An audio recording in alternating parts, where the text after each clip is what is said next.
Okay, good evening. It's 9 o'clock on Thursday, the 17th of September.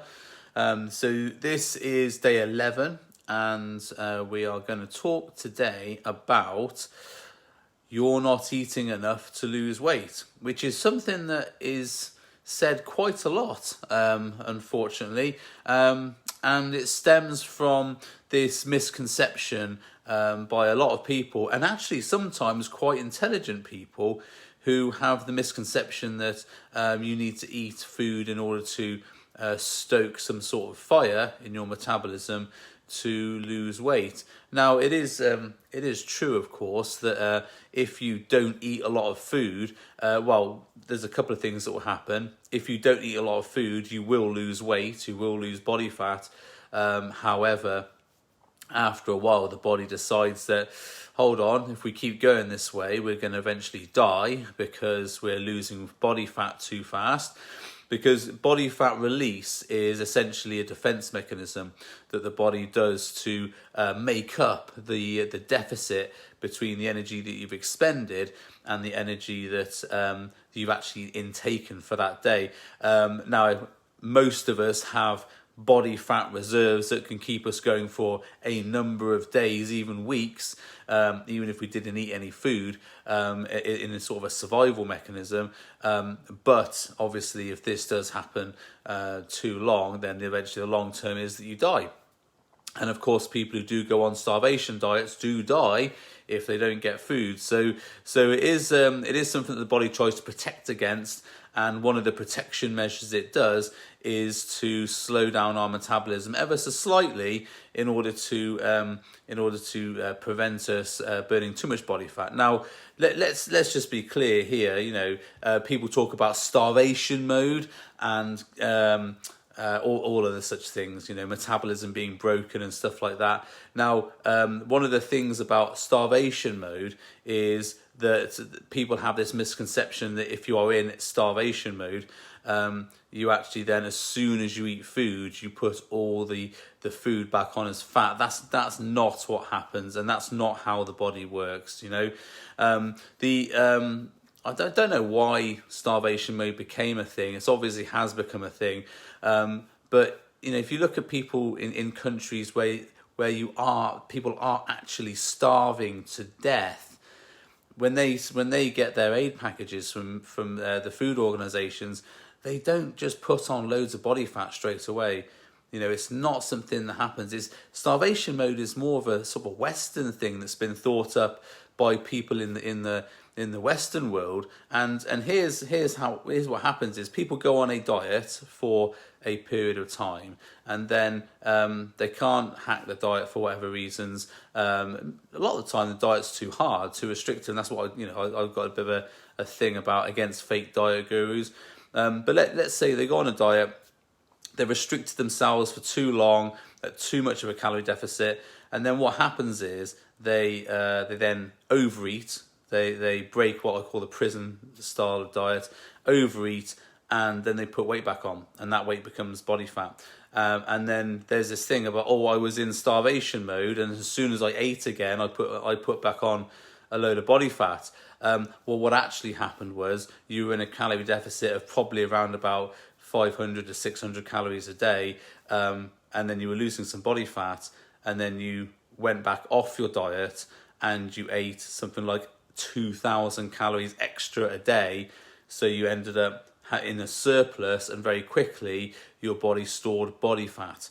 But because you were eating more than what you were eating before, you then stored a whole ton of body fat as a result of it. So it's not that you were in starvation mode. It was just the case of you were restricting yourself a little bit, and then you overate massively afterwards as compensation, because that's what we do after we've had a restriction. We go and binge on stuff, and then because of that, you gain body fat. Now, if you had an overeating binge session for a day, you probably wouldn't gain a ton of body fat. It's the consistency of action, the consistency of overeating that makes you store a load of body fat. But then people think that this is starvation mode, and look, it's been proven now because I am now fat, after overeating my weight in popcorn or my weight in ice cream for 3 or 4 days. Fancy that. So the whole purpose of this video is, and I went on a bit of a rant on starvation mode there, sorry about that. I was going to do that in another video, so maybe I have to think of another video now to do. But the whole purpose of this is people say you aren't eating enough to lose weight. And if you don't eat enough, you'll go into starvation mode and then you'll gain loads of body fat. So this thing about not eating enough to lose body fat, it's sort of true and it sort of isn't. Like I said before, if you do restrict your calories too much and the body's not comfortable with that level of calorie deficit, it will start to slow your body down. It will start to reduce your NEAT activity. And I've talked about NEAT activity in another video. It will start to reduce your output in the gym. If you go training or any sort of exercise, it will make that harder for you to do. It will give you more hunger cues. It will make you more hungry. It will make you more aware of food, and your mind will be on food more. So all these things are to restrict the calories outside of things and then to increase the calories inside of things.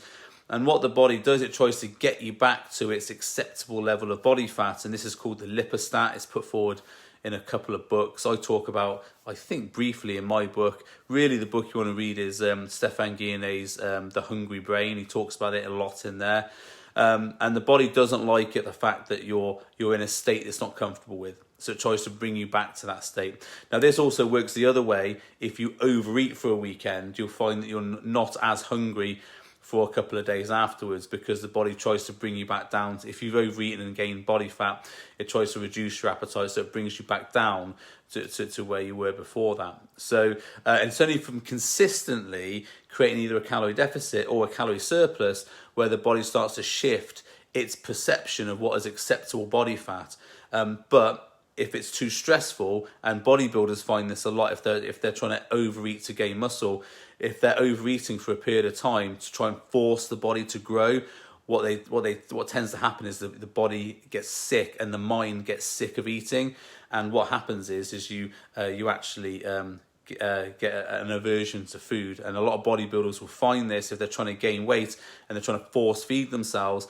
The thought of eating becomes horrible and they actually fail at what they're trying to do because they're hitting a massive calorie surplus. And it's the same the other way. If you're on a diet, if you are restricting yourself massively, you won't obviously hate the thought of food. You'll love the thought of food, any food, and you'll just get these massive hunger cravings. And anytime you see food, you'll just want to eat it. And it's a really difficult situation to be in. So going to extremes, either muscle gaining or body fat gaining or body fat loss, is not advisable.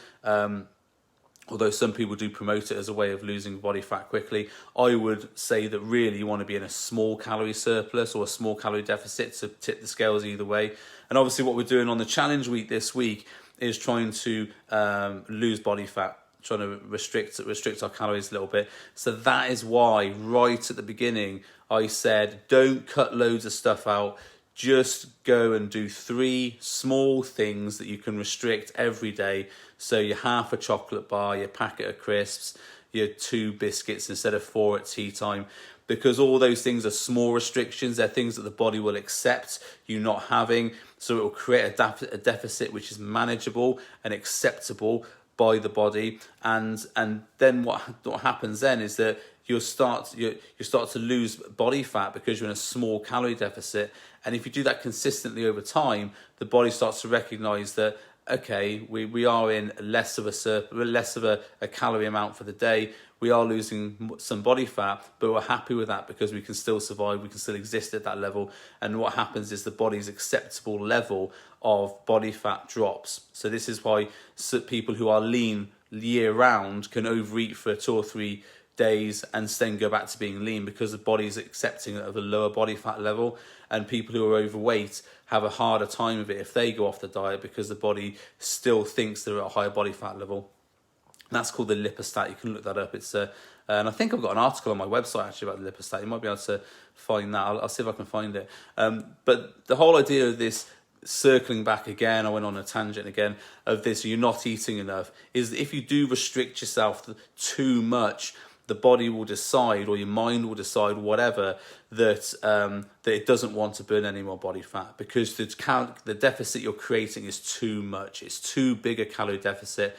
It starts to slow you down. It starts to do all these things to make you to make this gap reduce. And this is why people say, oh, but you're not eating enough to lose weight, because although they don't understand the mechanisms behind it, they think eating fuels some sort of metabolism fire which burns loads of body fat. What actually happens is you're restricting the food, so the body starts to shut down certain things or slow down certain things. And then people who have a little bit more knowledge, they talk about, oh, your metabolism's broken or your metabolism's slowed down. It's sort of true. The metabolism doesn't really slow down that much. Remember I talked about there's 4 elements. 4 elements that we need to be concerned about anyway. So there's the RMR, which is your resting metabolic rate. That's you existing. Then you've got the TEF, which is the thermic effect of food. That's the calories you burn when you eat food in order to get the calories out of the food. Then you've got NEAT, which is your non-exercise activity thermogenesis. That's you walking around doing your daily activity.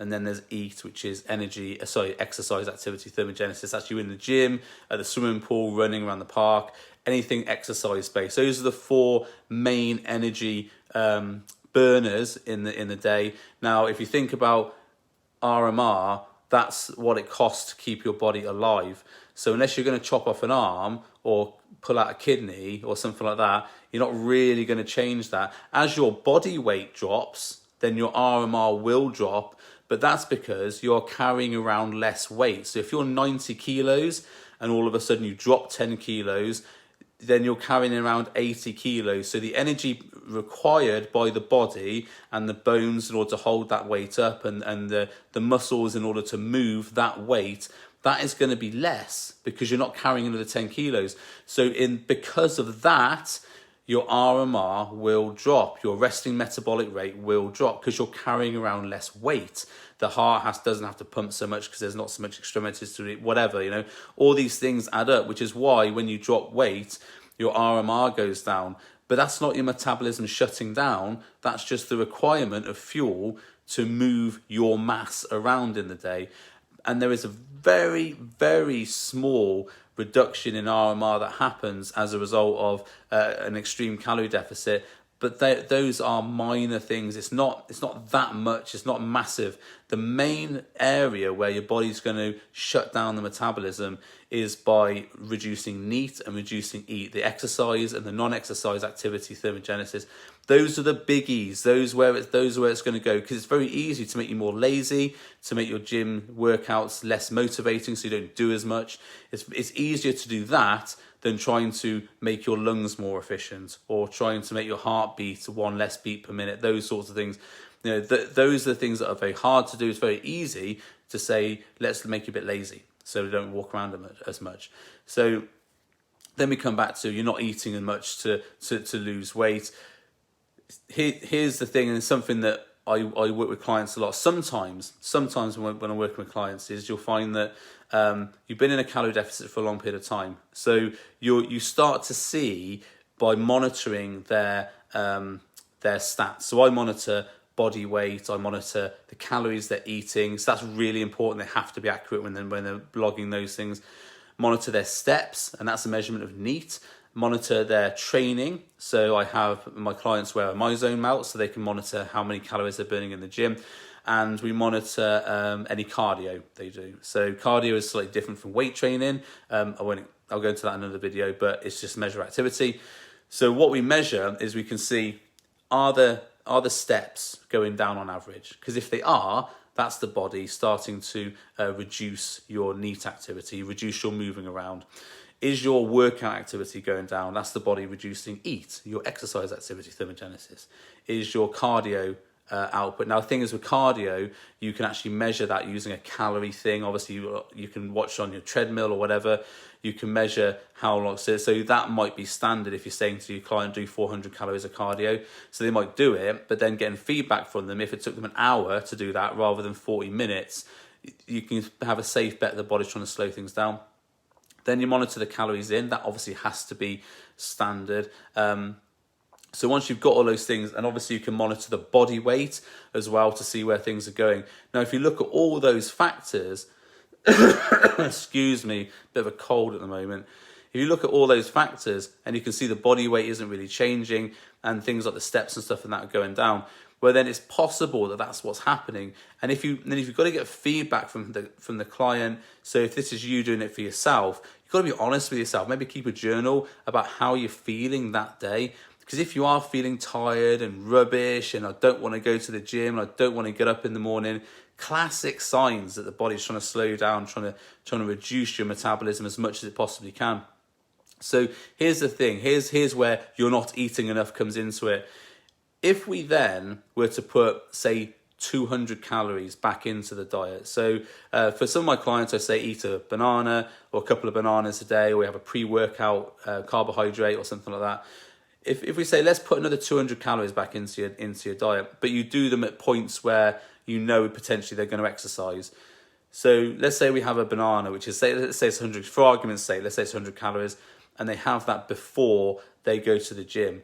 Well, that 100 calories coming in, it's proven in a lot of research things that if you have carbohydrates before you train, it gives you an increased boost when you're training and reduces what's called RPE, which is the perceived rate of exertion, so PRE, whatever. And so anyway, it's the perceived rate of exertion or rate of perceived exertion, whatever. It's how hard you think the workout is, basically. So if you have a banana or some carbohydrates, something before training, and that banana is only about 80 to 100 calories, depending on the size, then it's highly likely you're going to output more carbohydrates, put more calories in the gym from training, from having that carbohydrate before you train. So although you're putting 80 calories in, you then might output another 150 to 200 calories because you've had that pre-workout carb or that pre-exercise carb. So that is when you're putting energy in to get more energy out. And that's where the thing of you're not eating enough to lose weight comes in the fact that if you do eat more calories, you then get this net effect where you're more active and you feel more active. But this is a balancing act, because what people perceive this is, oh, I'm not eating enough to lose weight. Okay, I'll have another 3 donuts in a day, or I'll have another meal in a day, or whatever. And they put so many calories in, and they don't actually get any more out, because they just, whatever they put out balances it. So you've got to really monitor this. If you come to, and it probably won't happen to any of you, in these 3 weeks, because 3 weeks isn't really long enough unless you're really restricting your calories. But when you are doing it yourself, this will happen at some points. It's really important that you do monitor things. Use the Google spreadsheet I gave you right at the beginning of the program to write down your data and put all your data in. And the reason for this is that if you can see this happening through the fact that your steps are going down, even though you're consciously trying to do a lot, then it might be worth having a few extra bits of food in the day and seeing how that affects your steps, how that affects your workout output. I've had a client just recently who we did this because calories are very low. There's other conditions which I won't go into because confidentiality, but there was other things at play there which was stopping her being able to eat a lot of food. So what we did, we fiddled with the calories a little bit and actually increased the calories from carbohydrates from fruit before workouts, and it's had a profound effect on her workout output.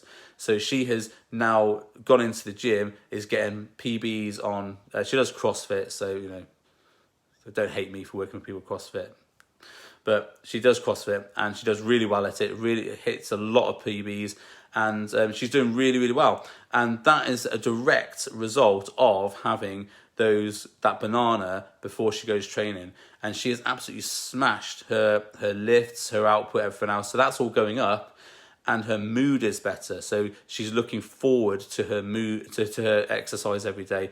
The other thing we did, we reduced her cardio. So when we talk about you're not eating enough to lose weight, we're also thinking about the calories outside of the equation. Are we doing too much cardio, too much extra activity on top of the steps and stuff?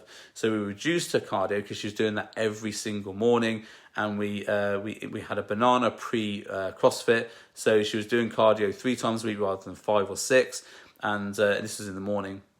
What we actually did was, what we're doing at the moment, was to say, right, rather than getting up and going and doing your cardio for an hour or half an hour, why don't you stay in bed? so you get another hour or so sleep. And that, again, has pushed her mood much, much better. So now she's more vibrant, she's more energetic, she's got a better outlook on life, better working relationship at work, not so, she's saying she's been a bit crabby or whatever at work. So all these things have happened as a result of actually directly reducing her output and increasing her calories a little bit. But let's be absolutely clear here. We haven't given her 500 or 600 extra calories. It's only about 100, 150. But by timing it right, by doing it before a workout where she's going to expend calories and giving her that fuel for the fire, which again, people are saying, oh, you're not eating enough, you've got to stoke the fire metabolism. Yeah, okay, it's sort of like that, but you're giving them a banana so they get this carbohydrates before they go in training, so they output more. So it's a direct sort of neurological but also physical intervention. But on the other side of it, we're reducing her output. So we're reducing the calories outside of things and actually increasing rest. So if you've heard me talk about the diet ecosystem, there's all these 12 different things that come into play here. And there you've got do, influence, eat, and think. So do is exercise, rest, and moving about in the day. So if we look at someone's do circle, if they're not resting enough, that potentially is having impact on all the other stuff. So actually not doing cardio first thing in the morning at 4 a.m. 5 days a week, and actually taking 2 days off and doing having an extra hour and a half in bed increases your rest, makes you more active, makes you more vibrant, makes you more awake, and also because you're not so sleepy, you make better food choices. So that's something that's also evidence. Lack of sleep doesn't make you fat per se, but it does make it harder for you to make sensible choices with your food. So it's important to get a good night's sleep. So all these factors come into play, but when people talk about you're not eating enough to lose weight, eating more food doesn't magically make the fires turn on so you burn more body fat. Eating more food can actually give you more activity, more NEAT in the day, more steps, more activity in the gym, so that it fuels your activity, rather than what they think they're saying is if you eat more food, you turn on your fat burning mechanism. That doesn't happen. Okay, let's just make sure everyone's clear on that. Eating more food does not turn you into a magical fat burning machine. All it does is gives you the opportunity to burn more energy. And here's the really, really thing I want to be absolutely clear about. Don't increase fats. If you want to increase food in your diet, don't increase fats, because eating fat does not make you burn more body fat. Okay, that's a lie put forward by sort of keto diet advocates. Oh, if you eat more fat, you'll turn into a fat burning machine. Yes, you will, but you'll turn into a fat burning machine of the fat you just eaten, not your body fat. You've still got to be in a calorie deficit for that. And if you're going to fuel workouts, and workouts, if you do them properly, are glycolytic, which means they rely on carbohydrates to burn the majority of the energy. You want carbs before you train. You don't want fats before you train. Fats will not give you a fat burning boost. Let me just make that absolutely clear. Okay, so all the times I've done this with clients, we've always done it with a carbohydrate boost, not a fat boost. Now, I have myself in the past used things like coconut oil in coffee before doing kickboxing in the morning first thing. I did that to give myself a very fast energy boost. It was not intended to give me a fat burning boost. There's certain benefits to coconut oil in coffee. One of them is MCTs, which gives you a fast release of energy, but it does not turn you into a fat burning, as in body fat burning machine. I did that as a purely performance aspect. I still ate loads of carbs afterwards. I still ate my diet afterwards. So there's a few sort of myths that go around. Putting butter in coffee, putting coconut oil in coffee does not increase your chances of burning body fat at all. Increasing carbohydrates before you train might increase your calorie output. Of course, let's put this out there. If you did have some fat in coffee or whatever, but yes, you're putting more calories in. And if you then go and smash your workout so there's more calories coming back out, yeah, that works as well. Okay, I absolutely take that. That's acceptable. I take that. But you're going to probably get a better result doing it with carbohydrates. But, I do accept that putting butter in coffee, putting coconut oil in coffee before a workout might make you output more. However, I personally, from my experience, I would say carbohydrates works better. than say putting MCTs or something like in your coffee. But that's entirely up to you. It's your diet. It's what you want to do with. I'm just giving you the options of how you want to do it. So that was a bit of a long one today. If you've got any comments after watching this back, please put it below. Sort of a weird topic today, eating more to burn more body fat. Yeah, okay. So put it below in the comments, and I'll do my best to answer if I can. If you're watching this back on YouTube, please put some comments below. And also, if you're watching this back in the future, because this is going to be loaded onto my website and on my YouTube channel as a 21-day free fat loss challenge, feel free to either comment or email me if you need some clarification on stuff. Okay, thanks for watching, and please post in the group how you're getting on. We're into day, day 11, 12, whatever day it is. We're halfway through the program, and I'd like to know how you're getting on with the restriction and using MyFitnessPal and everything else. Please let me know. Any good problems, let me know, because I can't help you if I don't know your problems. And let's keep doing it. We've got another week, 10 days to go. Let's see what we can get by the end of those 10 days. Okay, see you later.